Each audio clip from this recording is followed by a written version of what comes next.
రైతు సోదరులకు నమస్కారం. గత వీడియోలో మనం వేసవి దుక్కులు లోతులో దున్నుకోవడం వల్ల ఎటువంటి లాభాలు ఉంటాయనేది తెలుసుకున్నాం. అయితే ఈ వీడియోలో మనం తెలుసుకోబోయే అంశం, మనకు 3 రకాల పంటలు ఉంటాయి. 3 రకాల అంటే వానాకాలం పంట, తర్వాత శీతాకాలం పంట, ఎండాకాలం పంటలు. అయితే ఈ 3 రకాల పంటలలో వానాకాలంలో మరియు శీతాకాలంలో ప్రధానంగా వేసుకునే పంటలు అనేటివి అధికంగా ఉంటాయి. కొన్ని ఏరియాలలో వానాకాలంలో వేసుకుంటే కొన్ని ఏరియాలలో యాసంగిలో వేసుకోరు. కొన్ని ఏరియాలలో వానాకాలంలో వేసుకోకుండా యాసంగిలో మాత్రం వేసుకుంటారు. అది రైతు యొక్క భూమి మరియు నీటి యొక్క సామర్థ్యము ప్లస్ వాటర్ యొక్క ఆవశ్యకతను ఉద్దేశించి రైతు అనేది వేసుకోవడం జరుగుతుంది. అయితే ప్రధానంగా రైతు వేసుకునే పంటలలో 2025 ఇప్పుడు వానాకాలం స్టార్ట్ అయింది. రోహిణి కార్తీ వెళ్ళి ఇప్పుడు మృగశిర కార్తీ స్టార్ట్ అయింది. ఇక్కడ నుంచి వేసవి నుంచి వానాకాలపు ఈశాన్య ఋతుపవనాల ద్వారా తొలకరి చినుకులలో మొదలవుతుంది మన తెలుగు రాష్ట్రాలలో. అయితే ఈ వేసవి దుక్కుల టాపిక్ తర్వాత ఈ అంశం ఎందుకు చెప్తున్నామంటే, రైతు సోదరులు ఏ రకమైన పంటలు వేసుకోవాలి అనే విషయంలో అందరికీ కన్ఫ్యూజన్ ఉంటుంది. ఆ విషయం గురించే మనం ఈ వీడియో చేయబోయే అంశము. అయితే రైతు సోదరులు ఏ రకమైన పంట వేసుకోవాలి అనే దానికి ఫస్ట్ రైతు సోదరులకు భూమి ఏ రకంగా ఉంది, వాటర్ సోర్సెస్ నీటి వసతులు ఏ విధంగా ఉన్నాయి. అయితే భూమి ఏ రకంగా అంటే, భూమి అనేది 3 రకాలుగా ఉంటుంది. ఎర్రచిలక నేలలు, నల్లరేగడి నేలలు మరియు ఇసుక దుబ్బు నేలలు. అయితే నల్లరేగడి నేలల్లో ఖచ్చితంగా వరి వేసుకునే పంట ఉంటుంది. తర్వాత ఎర్రరేగడి నేలలో కూడా కాసింత వరి వేసుకోవచ్చు, రకరకాల పంటలు వేసుకోవచ్చు. ఇసుక దుబ్బు నేలలలో నీటి పరిమాణం తక్కువగా అంది వర్షపాతం తక్కువగా ఉన్న ప్రాంతాలలో అయితే ఈ ఏరియాలలో పప్పు ధాన్యాలు కానీ, తృణధాన్యాలు కానీ, ఆహార ధాన్యాలలో మొక్కజొన్న కానీ ఇట్లాంటివి వేసుకోవచ్చు. ఇది ఉన్న అంశం. అయితే వాటర్ ఫెసిలిటీ అనేది ఒకటి కాలువల ద్వారా, ఇంకోటి ట్యాంక్, చెరువు కట్టలు, ఆయకట్టలు, చెరువు కట్టలు, కుంటలు, వీటి ద్వారా, ఇంకోటి బోర్ బావులు, మనము భూమిలో వేసుకునే బోర్ బావులు. ఈ మూడింటి ఆధారంగా మాత్రమే మనము ఏ రకమైన పంట వేసుకోవాలనేది తెలుస్తుంది. దానితో పాటుగా వర్షపాతము అనేది ప్రధానంగా చూపించే అంశము. అయితే ఈ మూడింటిలో ఈ 3 వసతులు అనేది రైతుకు అనుకూలంగా ఉండేటివి. వర్షపాతం అనేది ప్రకృతికి సంబంధించిన అంశము. అయితే నీటి సదుపాయం అనేది అధికంగా ఉన్నప్పుడు ఖచ్చితంగా రైతు అనే అతను ఖచ్చితంగా ఆహార ధాన్యాలలో వరి అనే పంటను ఖచ్చితంగా వేసుకుంటాడు. అయితే ఈ ఆహార ధాన్యాలు, తృణధాన్యాలు, తర్వాత పప్పు ధాన్యాలు, తర్వాత నూనె గింజ పంటలు, 4 రకాల పంటలు అనేటివి ఈ వ్యవసాయంలో 4 రకాల పంటలు అనేటివి ప్రధానంగా ఉన్నవి. అయితే మనం మొదటగా చూసుకుంటే ఆహార ధాన్యాల్లో ప్రధానమైనది వరి అనేది దక్షిణ భారతదేశంలో ప్రధానమైనది. ఆహార ధాన్యాలలో ప్రధానమైనది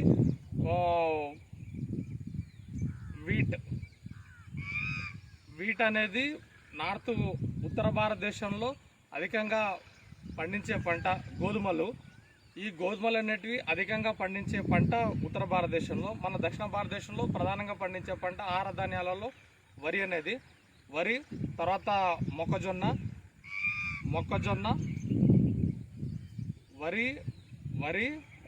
ఒకటి వరి, ఇంకోటి మొక్కజొన్న. ఈ రెండు మాత్రమే ప్రధానంగా పండిస్తారు. వానాకాలంలో అయితే 70 నుంచి 80% వీటిని బేస్ చేసుకొని వర్షాధారం కానీ, ఇందాక నీటి సదుపాయాలు చెప్పాను కదా, వీటి బేసిస్ మీద కానీ చూసుకొని వేసుకోవడం జరుగుతుంది. ఇదైతే ప్రధానమైన అంశము ఆహార ధాన్యాలలో. ఆహార ధాన్యాల తర్వాత తృణధాన్యాలలో రైతు సోదరులు వేసుకునేటివి ఈ జొన్నలు కానీ, సజ్జలు కానీ, తర్వాత ఈ కొర్రలు కానీ, సామలు కానీ, ఇవి తృణధాన్యాల కిందికి వస్తాయి. వీటిని వేసుకోవడం జరుగుతుంది తృణధాన్యాలలో. తర్వాత పప్పు ధాన్యాలలో ప్రధానంగా వేసుకునేది కంది అనేది ప్రధానంగా వేసుకునే పంట. పప్పు ధాన్యాలలో కంది అనే పంటను ప్రధానంగా వేసుకుంటారు పప్పు ధాన్యాలు అనేది. కంది తర్వాత పెసర్లు, మినుములు, అలసందలు, బొబ్బర్లు, వీటిని వేసుకోవడం జరుగుతుంది. ఇందుట్లో కంది ఒకటే కాల వ్యవధి ఎక్కువగా ఉంటుంది, మిగిలినవన్నీ కాల వ్యవధి జర తక్కువగా ఉంటాయి. అది ఆ పంటల విషయం వచ్చినప్పుడు మాట్లాడదాం. తర్వాత పప్పు ధాన్యాల తర్వాత నూనె గింజల పంటలో ప్రధానంగా వేరుశనగ అనేది ప్రధానమైనది. వేరుశనగలు, కుసుమలు, ఈ సాఫ్లవర్ అంటారు. సాఫ్లవర్ అనేది ఈ రకమైనవి ప్రధానంగా ఉండేటివి. అయితే ఈ వేరుశనగ, పొద్దుతిరుగుడు, వీటిలో ఈ నూనె గింజ పంటలు అనేది వీటి కిందికి వచ్చేస్తాయి. అయితే ఈ 4 రకాల పంటలలో మనం 4 రకాల పంటలు, వ్యవసాయంలో 4 రకాల పంటలు అని చెప్పాము కదా. అయితే ఈ భూమి చెప్పాము, మట్టు, మనకు ఏ రకమైన నేలలు ఉన్నాయి, మనకు ఏ రకమైన భూములు ఉన్నాయి, వాటికి సంబంధించింది, మనకు ఏ రకమైన నీటి సదుపాయం ఉంది, వాటిలో లవణ శాతము, లవణాలు ఏ విధంగా ఉన్నాయి అనేటివి ప్రధానంగా మనం చూసుకుంటాము. ఈ 4 రకాల ఈ ధాన్యాలలో ఏ రకమైన ధాన్యమైన రైతు సోదరులు అనేది వేసుకోవచ్చు. అది వారి యొక్క వర్షపాతము మరియు నీటి యొక్క సౌకర్యాన్ని బట్టి వాళ్ళు ఏ రకమైన పంటనైనా వేసుకోవచ్చు. ప్రధానంగా మన తెలంగాణలో అధికంగా ఇప్పుడు వరి అనే పంటనే ఒక 20 నుంచి 30 లక్షల ఎకరాలు వేస్తున్నారు. ఎందుకు 25 నుంచి 30 లక్షల ఎకరాలు ఎందుకు వేస్తున్నారు అంటే, నీటి సదుపాయం అధికంగా ఉండడం ఒకటి, కాలువలు అధికంగా ఉండడం ఒకటి అనేది ప్రధానమైన అంశము. అది ఇంకో విషయం ఏంటంటే, ప్యాడీ అనేది, వడ్లు అనేది పండించిన తర్వాత గవర్నమెంటే కొనుగోలు చేస్తుంది కాబట్టి దీన్ని ప్రధానంగా వేస్తున్నారు. వీటిని ఒక వరి మాత్రమే ప్రధానంగా వేసుకొని మిగిలిన పంటలను నిర్లక్ష్యం చేస్తున్నారు అని మాకు అనిపిస్తున్న విషయము. అన్ని రకాల పంటలు వేసుకుంటేనే వాతావరణంలో సమతుల్యత అనేది ఉంటాయి. ఆహార ధాన్యాలలో ఇది వరి అనేది ఎంత ముఖ్యమో, మిగిలిన తృణధాన్యాలు, పప్పు ధాన్యాలు, నూనె గింజ పంటలలో మిగిలిన పంటలు కూడా చాలా అంతే ముఖ్యము. అయితే వీటిలో ఆహార ధాన్యాలలో వరి అనే దాన్ని ఆ విధంగా అంత మోతాదులో పండిస్తారు. మొక్కజొన్నను అంతే మోతాదు 70-80% వరకు వానాకాలంలో పండిస్తే 20% మాత్రమే యాసంగిలో పండిస్తారు. తర్వాత ఈ మొక్కజొన్న ఆ విధంగా పండించిన తర్వాత నెక్స్ట్ మనం ఈ పప్పు ధాన్యాలలో వస్తే వానాకాలంలో ఎక్కువ కంది వేస్తారు. వర్షాధారితంగా ఇసుక, దుబ్బు, ఎర్రరేగడి ఉన్నటువంటి ప్రాంతాలలో వేరు ఏమంటారు ఈ పప్పు ధాన్యాలలో ప్రధానమైనటువంటి ఈ కందిని అనేది వేస్తారు. ఈ కంది పంట అనేది వానాకాలంలో అధికంగా ఉంటుంది, యాసంగిలో తక్కువ ఉంటుంది. తర్వాత మిగిలిన పప్పు ధాన్యాలలో అలసందలు, పెసర్లు, మినుములు, బొబ్బర్లు వీటిని అన్నిటివి మిగిలిన ఈ పప్పు ధాన్యాల్లో మిగిలిన ఈ జాతి సంబంధించిన వాటిని ఇవి ఖచ్చితంగా యాసంగి మాసంలోనే ఎక్కువ వేస్తారు. అయితే దీంట్లో ప్రధానంగా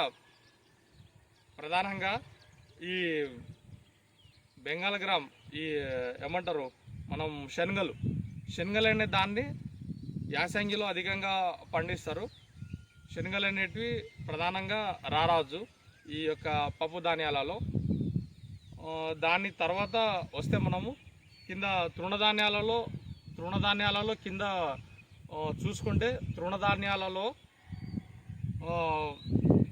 మనం జొన్నలు అనే వాటిని ప్రధానంగా పండించే అంశము. జొన్నలు అనే దాన్ని ప్రధానంగా పండిస్తారు. జొన్నలు అనేది వీటి పచ్చ జొన్నలని, తెల్ల జొన్నలని ఈ కలర్స్ తోటి పండిస్తారు. తర్వాత తృణధాన్యాలలో సజ్జలు, కొర్రలు, సాములు, వీటిని తృణధాన్యాలలో వానాకాలంలో వర్షాధారితంగా పండించే ప్రాంతాలలో వర్షాధారితంగా పండిస్తారు. ఒకవేళ వానాకాలంలో నీటి సదుపాయం అధికంగా ఉండడం వల్ల కొందరు పండించకపోతే యాసంగి మాసంలో ప్రధానంగా వేసుకుంటారు. వీటిని నీటి పారుదలతో వేసుకోవడం జరుగుతుంది. ఇదనేది ప్రధానమైన అంశము. నూనె గింజలలో ప్రధానంగా మీకు నేను తెలియజేసిన అంశము ఈ వేరుశనగ అనేది. వేరుశనగలో ఇప్పుడు కదిరి లేపాక్షి రకరకాల వెరైటీస్ ఇవన్నీ ఉన్నాయి కదా. ఈ రకరకాల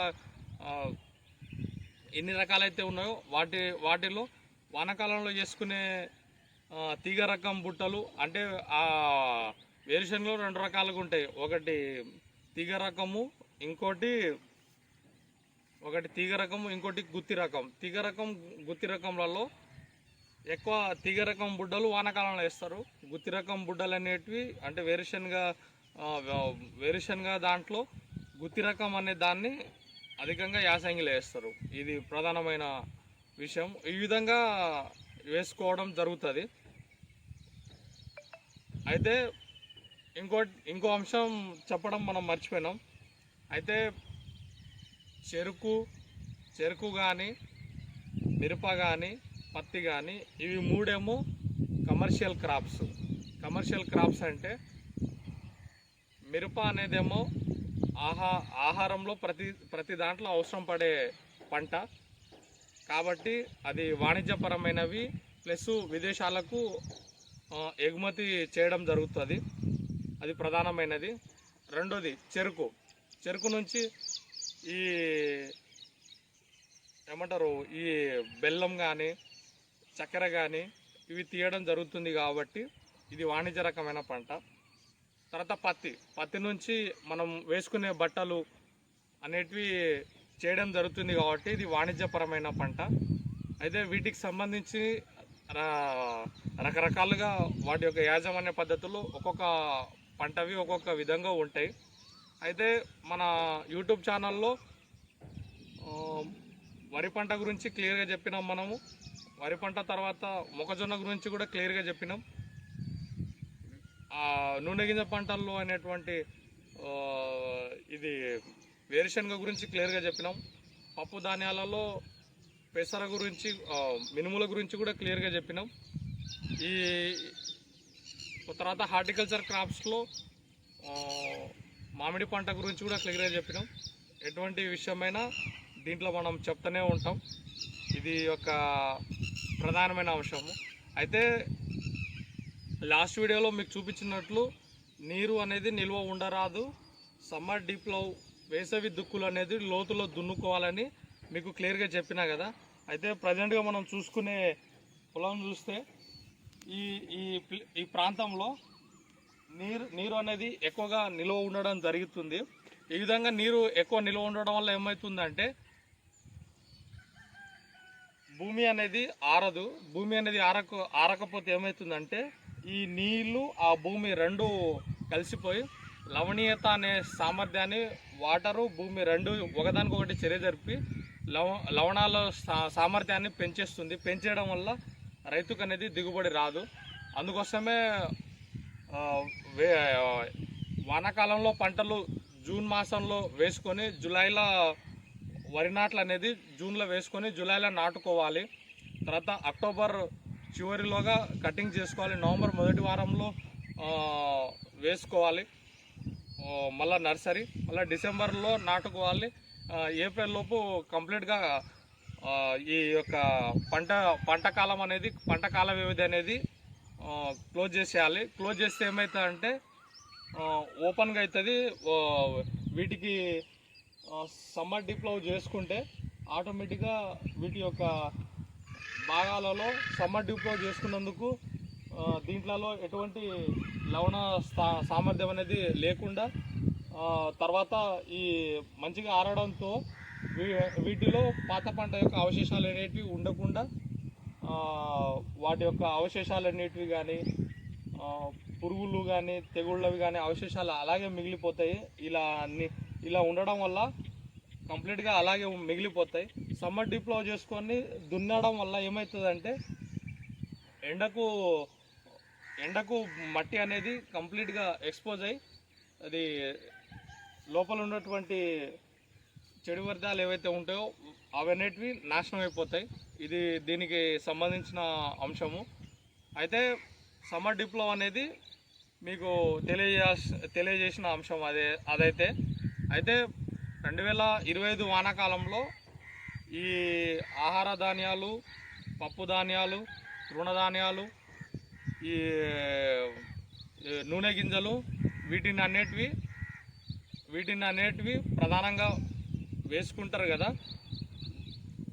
రైతు సోదరులు ఎప్పటికైనా కానీ వేసుకునేది ఏంటంటే మన భూమి అనేది చూసుకోవాలి. దాంతోపాటుగా భూమి నల్లరేగడి భూమి ఉందా, ఎర్రరేగడి భూమి ఉందా, ఇసుక దుబ్బు లాంటి భూమి ఉందా అనేది ప్రధానంగా చూసుకోవాలి. తర్వాత వాటర్ సోర్సెస్ నీటి సదుపాయాలు ఏ విధంగా ఉన్నాయి, బోరు ఉందా, తర్వాత బావులు ఉన్నాయా, బోరు బావి, తర్వాత ఈ చెరువు కట్టలు కుంటలు, తర్వాత కాలువ సదుపాయాలు, ఈ రకాల నీటి సదుపాయాలలో ఏ రకమైన సదుపాయం ఉంది వీటి బేసిస్ మీద వేసుకోవాలి. అయితే చాలామంది రైతులు వరిలో రకరకాల వెరైటీస్ అడుగుతుంటారు. వరి ఒకటే కాదు, అన్ని రకాల పంటలలో వెరైటీస్ అడుగుతారు. వెరైటీస్ గురించి అంత పర్టికులర్గా ఒక్కొక్క వెరైటీ ఒక్కొక్క దాన్ని తట్టుకునే సామర్థ్యాన్ని కలిగి ఉంటుంది. ఇదే వేసుకోవాలి అదే వేసుకోకూడదని ఏం లేదు. మ్యాక్సిమం అన్ని రకాల వెరైటీస్ వేసుకుంటేనే బాగుంటుంది. అన్ని వెరైటీస్ ఒక వెరైటీ రిలీజ్ కావడానికి కనీసం శాస్త్రవేత్తలు 10 నుంచి 12 సంవత్సరాలు కష్టపడతారు. కాబట్టి అన్ని రకాల వెరైటీస్ రైతు సోదరులు వేసుకుంటేనే బాగుంటుంది. ప్రతి దాన్ని డెవలప్మెంట్ చేసుకోవాల్సిందే. అన్ని రకాల వెరైటీస్ అనేటివి మనకు చాలా ప్రధానంగా ఉంటాయి. ఎందుకంటే ఒక దాంట్లో ప్లస్ ఉన్నది, ఇంకో దాంట్లో మైనస్ ఉంటుంది, ఇంకో దాంట్లో ప్లస్ ఉన్నది, ఇంకో దాంట్లో మైనస్ ఉంటుంది. కాబట్టి అన్ని రకాల వెరైటీస్ రైతు సోదరులు వేసుకుంటేనే బాగుంటుంది. ఆ విధంగా దానికి సంబంధించిన విషయము. మనం యాజమాన్య పద్ధతులు ఏ వెరైటీ ఏ విత్తనమైనా ఉండని కానీ మనం యాజమాన్య పద్ధతులు అనేది ఎంత సక్రమంగా పాటిస్తే దానికి సంబంధించిన దిగుబడి అంత ఇదిగా వస్తుంది. మనం యాజమాన్య పద్ధతులు సరిగా పాటించకుండా ఫర్టిలైజర్ ఎక్కువ వేసేయడము, లేకుంటే పురుగుల మందు ఎక్కువ కొట్టేయడము, క్రిమి సంహారక మందులు ఇష్టం ఉన్నట్లు కొట్టేయడము, తర్వాత వీటికి సంబంధించినవి ఇష్టం ఉన్నట్లు ఒకటి ఎక్కువ తక్కువ అనేది ఎక్కువ చేసేయడంలో ఏమవుతాయంటే వాటిలో దిగుబడి మీద ప్రభావం పడుతుంది. అటువంటివి ఏముండదు. అందుకోసమే దిగుబడి మీద ప్రభావం ఉంటుంది. కాబట్టి పర్టికులర్గా ఈ వెరైటీ వేసుకోవాలి, ఈ వెరైటీ మాత్రమే వేసుకోవాలనేది అనే అంశాన్ని ఏ అగ్రికల్చర్ సంబంధించిన ఎక్స్పర్ట్స్ అనేది చెప్పరు. ఇది మాత్రమే వేసుకోవాలనేది మాత్రం ఎవరు చెప్పరు. దీన్ని తట్టుకుంటుంది అంతవరకు మాత్రమే చెప్తారు. ఒకవేళ అవి కాకుండా ఇంకోటి కూడా మనం వేసుకుంటే కూడా మన వాతావరణ పరిస్థితులను బట్టి కూడా అది తట్టుకోవచ్చు. మన వాతావరణ పరిస్థితులు, మనం ఇచ్చే నీటి సదుపాయం కానీ, మనము ఈ వరిలో రకరకాల కాలిబాటలు వేసుకునే పద్ధతులు కానీ, ఈ రకరకాల యాజమాన్య పద్ధతుల ప్రభావంతో అవి ఏమవుతాయంటే ఆటోమేటిక్గా దిగుబడి అనేది మంచిగా గ్రోత్ కిందికి వచ్చేస్తాయి. అందుకోసమే పర్టికులర్గా ఈ వెరైటీ మాత్రమే వాడమని అయితే నేను సూచించను, అన్ని రకాల వెరైటీస్ వేసుకోవాల్సిందే అనే చెప్తాను. ఇదైతే నా నుంచి ఉన్న అంశము. ఓకే, ధన్యవాదాలు. ఈ